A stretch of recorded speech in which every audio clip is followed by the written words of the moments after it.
Assalamualaikum warahmatullahi wabarakatuh. Kula lan kanca-kanca saking kelompok loro sedasa IPA setunggal badhe mresentasikna bab materi basa rinengga. Basa rinengga asale saka rong tembung yaiku basa lan rinengga. Basa artine basa, malih rinengga artine kang dihias kang endah. Basa rinengga yaiku karangan kang klebu surasta rinancik mawa basa kang endah. Tegese yaiku basa sastra basa sing dirangkai kanthi cara gabungake tembung-tembung kang beda saéngga dadi basa utawa kalimat kang endah. Basa rinengga didukung pirang hal yaiku apik panyusune, penataan tembung lan kalimat, urut pilihan tembung, sesuai karo situasi lan panggonan. Basa rinengga biasane digawe ana ing acara perdagangan, pranata acara sambutan temanten. Tujuan kang dadi ancas digunakake basa rinengga yaiku kanggo nambahi kaendahing ukara papas. Fungsi basa rinengga. Basa rinengga ing jero kabudayan Jawa digunakake kanggo pirang-pirang kaperlu, utamane kanggo pagelaran seni. Kanggonan basa rinengga nduweni tujuan kanggo narik perhatian lan perendah pangucapan saéngga agawe ati wong sing nyimak dadi seneng.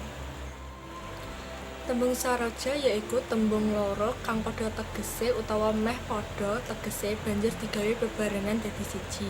Tuladha abang branang, adas pilawaras, adem ayem. Tembung entar yaiku tembung kang tegese ora kaya makna serubuna atau kata kiasan utawa tembung kang ora kena ditegesi sawantahe bae sinebut uga ing basa Indonesia tembung silihan atau kiasan. Tembung wangsalan. Tembung wangsalan yaiku unen-unen utawa tetembungan kang saemper cangkriman, nanging batangane utawa wangsulane wis sinandhi ing wanda-wandaning tembung-tembung. Tuladha, isu kok wis ngembang kacang wae, utawa kembang kacang yaiku kesengot.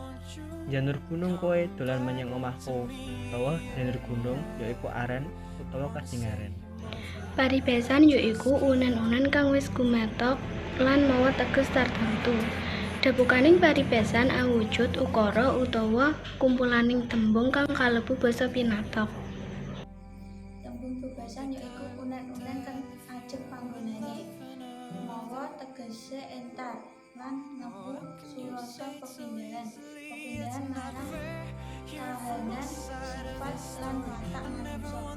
Saloka yaiku unen-unen kang ajeg panggonane mawa teges entar ngemu surasa pepindahan nanging kang dipindahake wonge. Purwakanthi yaiku gandenge swara sing mburi karo swara sing wis kasebut ing ngarepe.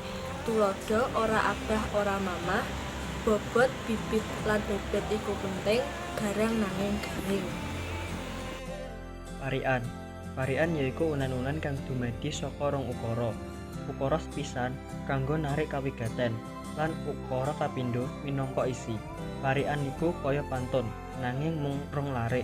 Parian migunakake pura kanthi guru swara. Tuladha, manuk emprit ngucuk pari, dadi murid sing taberi. Ngasah arit nganti landhep, dadi murid kudu sregep. Tembung pepindahan tegese tembung kang digawe kanggo unen-unen sajroning basa kang ora ngenemu surasa kang sejatine.